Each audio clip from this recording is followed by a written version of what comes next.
الحمد لله رب العالمين والصلاة والسلام على خير خلقه محمد وعلى آله وصحبه أجمعين أما بعد قالي قهدار عبرك أم دي بحث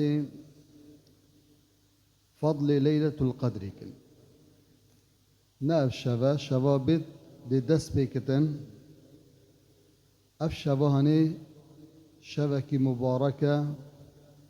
شبكة رب العالمين بحثي كري عز وجل صورتك اش قرآني في نازل كري وبيغنبري عليه الصلاة والسلام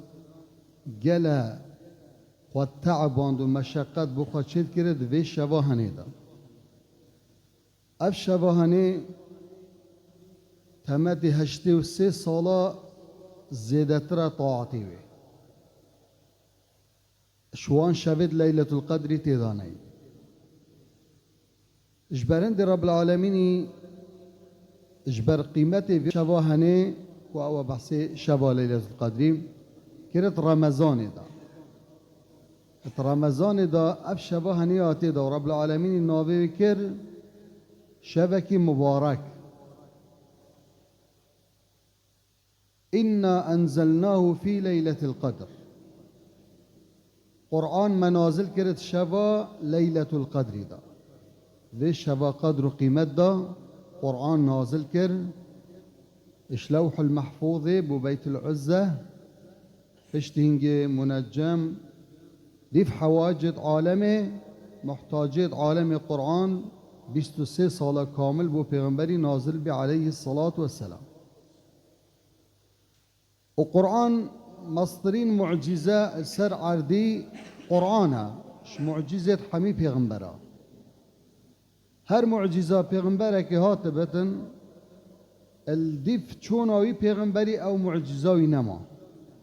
بل پیغمبري منع عليه الصلاة والسلام اشتي وفاة پیغمبري اف معجزة هنده مظن ما